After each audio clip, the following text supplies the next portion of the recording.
Hi students, good evening. कैसे हैं आप सभी? How are you all? I hope you all are good. Yes, I am also good here. Yes, so I welcome you all on my YouTube channel Usha Classes. So please like and subscribe my YouTube channel Usha Classes and press the bell icon so that you will get the latest notification. So in today's class we are going to discuss analogy part 2. Today we are going to cover this topic. So this is for class 7th analogy as I have already written on the board. So चलो शुरुआत करते हैं. I hope आप सभी अच्छे से practice कर रहे होंगे. ठीक है, इतना मैं I can accept this from you कि आप सभी अच्छे से प्रैक्टिस करेंगे. So without wasting the time let's start the class. So in previous class we have completed 12 questions. Part 1 we have completed 12 questions. In today's class we will cover from 13 to rest of questions. So in question number 13, इसमें कुछ नहीं होता. Analogy means you have to establish the relationship between any two objects. Objects can be anything. I already told you. Objects क्या हो सकते हैं? कुछ भी हो सकते हैं. तो हमें क्या करना पड़ेगा उनके बीच में हमें उनमें सिमिलरिटी या डिफरेंट रिलेशन अपोजिट रिलेशनशिप देखना पड़ेगा. क्या होगा हमारे पास, क्या होने वाला है. तो वही हमें उनके बीच में एक रिलेशनशिप बताना है कि भाई ये किस तरह से रिलेटेड है. तो ये इसका मीनिंग है. तो चलो अब स्टार्ट करते हैं ताकि आपको और अच्छे समझ में आए. यस, 13 क्वेश्चन में दिया पो. पो मीन्स क्या होता है? बहुत सारे पा बोलते हैं या पो बोलते हैं, तो it depends on the pronunciation. Yes, पो मीन्स पंजा. पो मीन्स पंजा. वो क्या होता है? अपना पंजा होता है. हिंदी में क्या बोलते हैं इसको? पंजा. पंजा भाई किसकी पंजा किससे रिलेटेड है? Paw related to the cat. Means cat के क्या होते हैं? पॉज होते हैं. क्या होते हैं? पॉज होते हैं. ठीक है, उनके क्या होते हैं? पॉज होते हैं, पंजे होते हैं. इसी तरह हमारे पास हूफ क्या होता है? पहले हमें क्या पता होना चाहिए? हूफ का मीनिंग पता होना चाहिए. हूफ मीन्स खुर. खुर हिंदी में बेहतर समझ में आएगा. खुर हिंदी में इजीली समझ में आ जाएगा. कैसे? हूफ मीन्स खुर. तो खुर किसके कैसे रिलेशनशिप होगा? खुर का किससे रिलेशनशिप होगा? तो वो हमें ऑप्शंस में गिवन है. तो चलो देखते हैं ऑप्शंस में क्या है. लैम्ब मीन्स शीप का जो बच्चा होता है उसको हम लैम्ब बोलते हैं. लैम्ब के तो नहीं होते हैं. अच्छा, एलिफेंट के भी नहीं होते हैं. लायन के भी नहीं होते. बच्चा अपने पास horse is the right answer कि हॉर्स के ही हूफ होते हैं. लायन के तो पॉज होते हैं, इनके होते ही नहीं है. तो हमारे पास बचा क्या अपना? ऑप्शन नंबर डी के क्या होते हैं? हूफ्स होते हैं. ठीक है, so this is the question number. आपको इस क्वेश्चन में कुछ भी नहीं था. अगर आपको मीनिंग पता है इन वर्ड्स का तो आप इजीली कर ले जाएंगे. अब किसी बच्चे को पोज का हूफ का मीनिंग ही नहीं पता होगा तो वो कैसे मार्क करेगा उसको? उसके लिए तो एलिफेंट भी वैसा ही है, लायन भी वैसा ही है, हॉर्स भी वैसा ही है और लैम्ब भी सभी सेम है. जब उसको मीनिंग ही नहीं पता. लेकिन जिसको मीनिंग पता है वो क्या करेगा? उसको फटाक से विद इन सेकेंड टिक करेगा और आगे निकल जाएगा. So this is the question number 14 कि एनालॉजी में हमें सबसे पहले आइडियाज होने चाहिए कि क्या क्या होता है, तभी हम क्वेश्चन को सोल्व कर पाते हैं. Next question we have in ornithologist. Ornithologist means अब किसी भी चीज़ की स्टडी करते हैं. हम क्या करते हैं? किसी भी चीज़ की स्टडी करते हैं तो उसके लिए क्या होती है? एक प्रॉपर टर्म होती है. क्या होती है? एक प्रॉपर टर्म होती है. तो वो टर्म क्या है? जो बर्ड्स की स्टडी करनी होती है, बर्ड्स की स्टडी करते हैं, पक्षियों की स्टडी के लिए क्या होती है?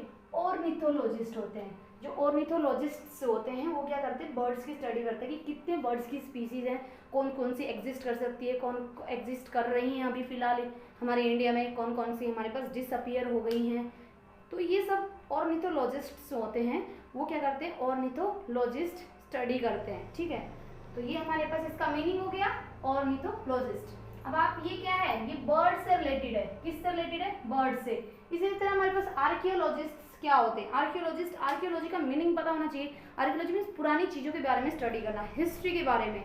कि जैसे क्या होता है हमारे पास बताते रहते हैं, न्यूज़पेपर में हम पढ़ते हैं कि डायनासोर्स का ये मिला, ये वाला मिला, ये एक स्केलेटन मिला, इतने साल पुराना था. इस तरह से स्टडी, ये बिल्डिंग इतनी पुरानी है, इस तरह से आपको स्टडी करके और आर्कियोलॉजिस्ट बताते रहते हैं ना आपको, और आपको पता चलता रहता है. तो हमारे पास क्या होता है? वही होता है. आर्कियोलॉजिस्ट क्या करते हैं? आर्कियोलॉजी की स्टडी करते हैं. आर्कियोलॉजी मीन्स जो पुरानी चीज़ें होती हैं उनके बारे में बताना आपको. आइलैंड्स क्या होते हैं? सबसे पहले आइलैंड्स मीन्स द्वीप होते हैं. क्या होते हैं? द्वीप होते हैं. द्वीप मीन्स आपके पास क्या होता है? एक वाटर पूरा एक आइल मीन्स एक टापू टाइप होता है, वो चारों तरफ, उसके चारों तरफ क्या होता है, पानी पानी पानी पानी होता है। तो क्या है हमारे पास यहाँ पे, इसको अटोल भी बोल देते हैं, दूसरा मीनिंग अटोल। तो ये आइलैंड्स में द्वीप होते हैं। मीडिएटर्स वो होते हैं जो ये दो पर्सन के बीच में एक मीडिएटर होगा, किसी बात को पास करना हो तो वो मीडिएटर्स होते हैं। और नन ऑफ दिस तो हमारे पास कुछ भी हो सकता है, हमें नहीं पता क्या है। NOT means none of this. Okay, तो इसमें हमारे पास सिंपल कुछ नहीं था। ऑर्निथोलॉजिस्ट तो चलो हमें बताते बर्ड से, लेकिन आर्कियोलॉजी का मीनिंग पता होना चाहिए हमें, तभी हम इस क्वेश्चन को टिक मार्क कर पाएंगे। अब आता है क्वेश्चन नंबर 15 हमारे पास क्या बोला, पीकॉक है जो वो इंडिया से रिलेटेड है। कैसे रिलेटेड है भाई, हमें सबको पता है पीकॉक हमारा क्या है, इंडिया का भाई नेशनल बर्ड है। क्या है हमारा, नेशनल बर्ड है। तो बियर किसका, फिर हमें पता चल गया। अब एनालॉजी इतना तो हमारे अंदर है ना, ब्रेन भगवान ने दिया है इतना दिमाग, तो कि जब ये इससे रिलेटेड है कि ये इसका नेशनल बर्ड है, तो भाई बियर किसका नेशनल बर्ड होगा, ये भी हमें देखना पड़ेगा। जिसको ये जीके वाला क्वेश्चन आता है वो कर जाएगा, जिसको नहीं आता वो नहीं कर पाएगा। तो हमारे पास ऑप्शन नंबर 8 या ऑस्ट्रेलिया। ऑस्ट्रेलिया का जो नेशनल बर्ड होता है वो क्या होता है, emu. Emu emu is the national bird of the Australia. America का क्या होता है अपना, अमेरिका का होता है bird eagle. Bird eagle, eagle. Russia का अपना बियर होता है, so Russia is the right answer. England का क्या होता है, इंग्लैंड का होता है हमारे पास, और रोबिन स्पैरो है, एक होती है रोबिन स्पैरो। तो रोबिन स्पैरो क्या है, वहां की नेशनल बर्ड है, किसकी, इंग्लैंड की। ठीक है, यूके भी बोल देते हैं। तो हमारे पास ये वाला जीके का क्वेश्चन था भाई, जिसको आता होगा वही कर पाएगा इस वाले क्वेश्चन को भी। तो हमें जीके भी देखो, यहाँ से जीके क्वेश्चन कितने हो गए, 1 2 3 4 जीके क्वेश्चन हो गए कि नेशनल बर्ड किस किस का कौन सा होता है। सो क्वेश्चन नंबर 16 हमारे पास क्या हो गया, eye is related to myopia, then how teeth is related. जब आई का रिलेशनशिप किसके साथ है, मायोपिया के साथ है, तो टीथ में क्या होगा भाई, आई के अंदर मायोपिया हो जाता है कि नहीं हो जाता है। आपने मायोपिया साइंस का वर्ड है, मायोपिया मीन्स कि आपको दूर का नहीं दिखाई देता लेकिन पास का दिखाई देता है, मीन्स नियर साइटेडनेस बोलते हैं इसको हम, कि इसमें दूर का नहीं दिखाई देता लेकिन हमें पास का दिखाई देता है। तो ये क्या होता है हमारे पास, आई में क्या हो जाता है, मायोपिक डिजीज हो जाता है।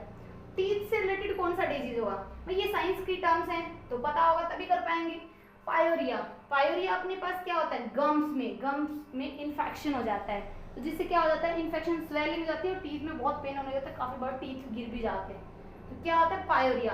तो यहाँ से कैटरेक्ट, कैटरेक्ट भी हमारे पास हम बोलते हैं ना, कैटरेक्ट हो गया, मोतिया बिंद हो गया है, तो ये आई से रिलेटेड है। ये किससे रिलेटेड है, कैटरेक्ट आई से रिलेटेड है। ट्रैकोमा, ट्रैकोमा भी हमारे पास क्या है, आईज में बहुत ज्यादा इचिंग होने जाती है, ये भी आई डिजीज है, आई में इन्फेक्शन हो जाता है। एक्जिमा क्या है आपके पास, स्किन में डिजीज होता है, स्किन डिजीज है, ये स्किन से रिलेटेड है, ये स्किन से रिलेटेड है, स्किन में डिजीज होता है तो एक्जिमा हो जाता है। और trachoma and cataract are related to आई।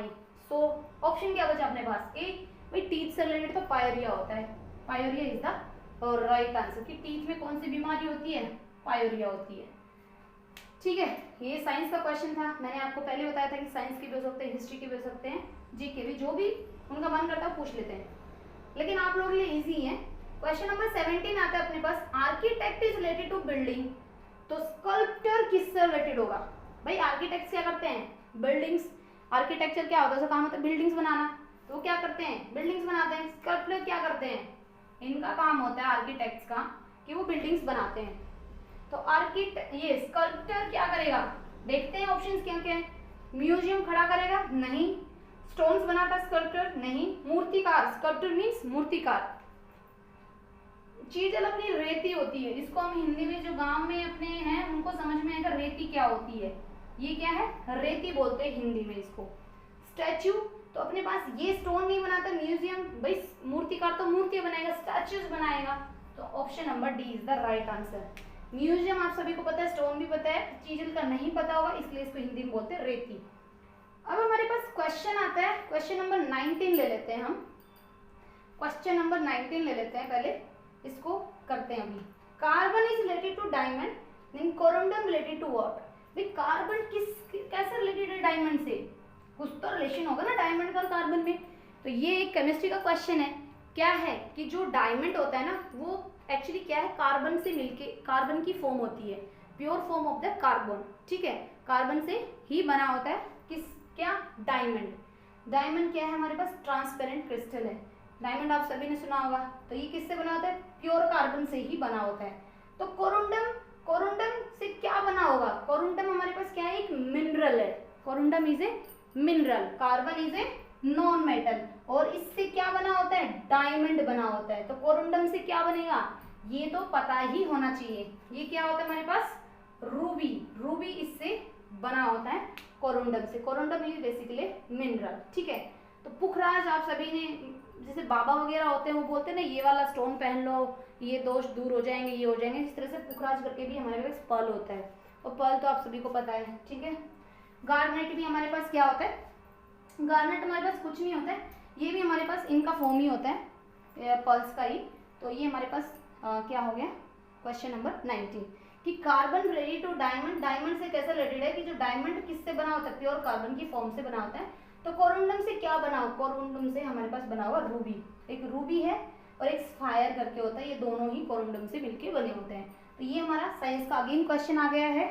तो चलो यहाँ तक आई होप आप सभी को समझ में आया होगा कि कोरुंडम किससे रिलेटेड है।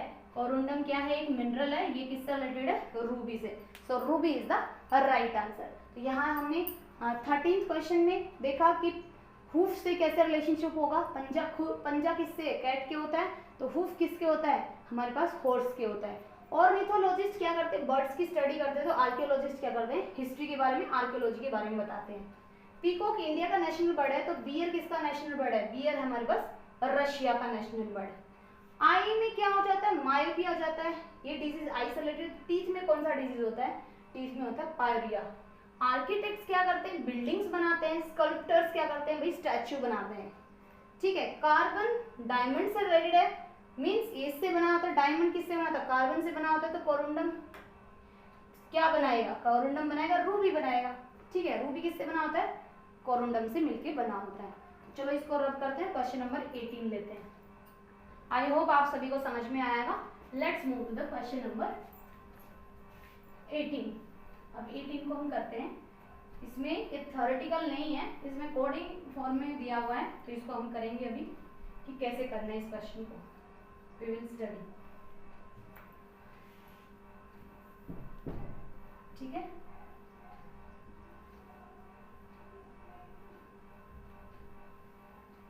चलो, reason is related to, reason हमारे पास दिया हुआ है, रीजन को कोड किया हुआ है इसने।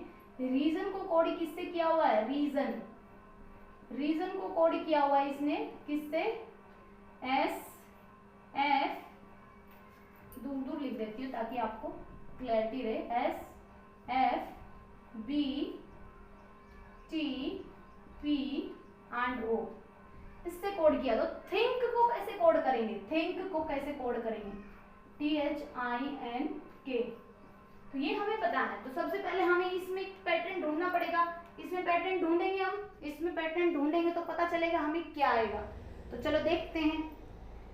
Total number of words, alphabets कितने? 1 2 3 4 5 6, 1 2 3 4 5, ठीक है। तो हमारे पास इसमें क्या किया हुआ है? सिंपल देखते हैं। इसमें 6 वर्ड्स है, इसमें 5 वर्ड्स है। तो इसने क्या किया? R से S कैसे हो गया? E से F कैसे हो गया? A से B कैसे हो गया? S से T कैसे हो गया? O से P कैसे हो गया? N से O कैसे हो गया? तो हमें पता है कि R का नेक्स्ट होता है क्या होता है? S होता है। E का नेक्स्ट क्या होता है? F होता है। तो मीन सभी में इसने क्या किया हुआ है? +1 किया हुआ है। सभी में क्या किया हुआ है? +1 किया हुआ है। तो हमने +1 ऐड कर दिया। तो ये सेम पैटर्न नेक्स्ट में फॉलो होगा। T का नेक्स्ट क्या होता है? U। अब देख लो, जिसमें पहले U है वो वाला ऑप्शन होगा, बाकी एलिमिनेट हो जाएगा। अब ये वाला एलिमिनेट हो गया, A नंबर ऑप्शन, क्योंकि इसमें तो S है, तो U से शुरुआत होगी इसकी। चलो नेक्स्ट, H के नेक्स्ट क्या होता है? I है, U के बाद I आना चाहिए, इसमें I है। देखो इन ऑप्शन से आप पूरा सोल्व नहीं करोगे तब भी आपका हो जाएगा। देखो इसमें U के बाद H आ गया, U के बाद J आ गया, तो ये दोनों तो एलिमिनेट हो गए हैं। दोनों क्या हो गए हैं? एलिमिनेट हो गए। C and D बचा क्या अपना? Option number B is the right answer. मैंने पूरा सॉल्व भी नहीं किया और मैंने बता दिया कि इसका राइट आंसर क्या होगा? UIJOL। लेकिन मैं आपको पूरा सॉल्व करके बता देती हूँ। I का नेक्स्ट क्या होता है? J। N का नेक्स्ट क्या होता है? O। K का नेक्स्ट क्या होता है? L। UIJOL। तो देखा यहाँ से भी यही है UIGOL। तो इस तरह से हम ये कोडेड फॉर्म में दिया हुआ था, हमने इसको भी सेम पैटर्न फॉलो करके और इसका हमने राइट आंसर बता दिया। Right answer is the option number B is the right answer. चलो एक क्वेश्चन और कर लेते हैं ऐसा ही, ताकि और थोड़ा सा कॉन्सेप्ट अच्छा हो जाए। This is the question number 18। So I am rubbing this question. Question number 19 आपका है, क्वेश्चन 19 सेम है हमारे पास, उसमें भी हम क्या करेंगे, क्वेश्चन नंबर 19 में इन नेक्स्ट क्वेश्चन में हमें क्या दिया हुआ है कि नेशन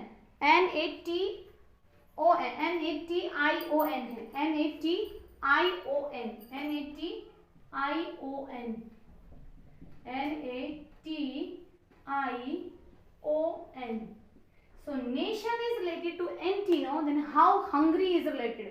तो हमें कुछ ना कुछ पैटर्न देखना पड़ेगा क्या होगा। इसने नेशन को कोड किया हुआ है NATION। नंबर ऑफ अल्फाबेट्स कितने हैं 6। तो इसको कोड किया हुआ इसने ANTINO, इससे कोड किया हुआ है। तो देखते हैं तो हंगरी कैसे कोड होगा, हमें यही सेम पैटर्न हमें किसमें फॉलो करना पड़ेगा, हंगरी में HUNGRY। 6 इसमें भी है। तो चलो पैटर्न देखते हैं क्या क्या पैटर्न दिया हुआ हमारे पास। पहले दिया है ANTINO, तो TITI सेम रहा, जो ये बीच के जो अल्फाबेट्स हैं ये दोनों सेम रहे हैं, इनमें कोई चेंज नहीं हुआ है। इट मीन्स हमारे पास यहाँ पे भी क्या होगा, जो मिडल अल्फाबेट्स हैं इनको भी अनचेंज रखेंगे, तो इसको एज इट इज लिख देंगे N and G। अब देखते हैं आगे क्या किया हुआ है, यहाँ पे N और A, तो यहाँ पे A आ गए, यहाँ पे N आ गए। इट मीन्स इनको इंटरचेंज किया हुआ है, जो पहले वाले पे था वो सेकंड नंबर पे चला गया, जो सेकंड वाला था वो फर्स्ट पे आ गया। इस तरह जो लास्ट वाला था वो सेकंड लास्ट हो गया, और जो सेकंड लास्ट था वो एकदम से लास्ट हो गया। तो यही पैटर्न हमें इसमें फॉलो करना है। एक अल्फाबेट हमें यहाँ लिखना है, एक यहाँ लिखना है, एक यहाँ लिखना है, एक यहाँ लिखना है। तो ये वाला अल्फाबेट कहाँ आ जाएगा, U यहाँ आ जाएगा और H यहाँ पे चला जाएगा। तो इनके प्लेस क्या हो गया, इंटरचेंज हो गया। इसी तरह हमारे पास क्या होगा, Y यहाँ पे आ जाएगा, Y की पोजीशन यहाँ पे आ गई और R यहाँ पे आ गया। तो हमारे पास देख लो किस ऑप्शन में ये दिया हो वही हमारे पास राइट आंसर। पहली बात तो शुरुआत कहाँ से होगी, U से शुरुआत होगी। तो जो जिस ऑप्शन में U से स्टार्टिंग नहीं है उसको हम एलिमिनेट करें। जैसे इसमें Y से स्टार्टिंग है, इसको एलिमिनेट करो। इसमें क्या है, H से स्टार्टिंग है, ये भी एलिमिनेट हो गया। अब अपना हमारे पास बचा option number B and C। B and D में हमें देखना है U सेम है। नेक्स्ट अल्फाबेट देख लो, यहाँ पे H है, तो ये H से शुरू है, N से, तो ये तो वैसे ही एलिमिनेट हो गया। हमारे पास डायरेक्टली आंसर क्या आ जाता है, B is the right answer for this question number 20। ठीक है, तो ये आज का हमारा टॉपिक था और हमने सारे क्वेश्चंस लगा लिए हैं एनालॉजी के, जितने भी आपके क्वेश्चंस थे। सो आई होप आप सभी को समझ में आए होंगे। तो और मैं उम्मीद करती हूँ कि आप सभी अपने घर पे प्रैक्टिस कर रहे होंगे और जो क्वेश्चंस आज करवाए हैं इनको एक बार जरूर सॉल्व करके देखेंगे, ताकि आपको और अच्छे से आइडिया मिले। ठीक है, okay students, till then keep practising the questions and please like and subscribe my channel and don't forget to press the bell icon, because if you do not press, अगर आप प्रेस नहीं करेंगे तो क्या होगा, आपको जो लेटेस्ट नोटिफिकेशन होते हैं मेरे चैनल से वो आपको नहीं मिल पाएंगे। तो फिर आप क्या रहेंगे, थोड़ा सा लाइक कर जाएंगे। So better you subscribe and press the bell icon. So ठीक है, so students, till then, bye bye, take care and enjoy with my videos. Bye, see you, bye.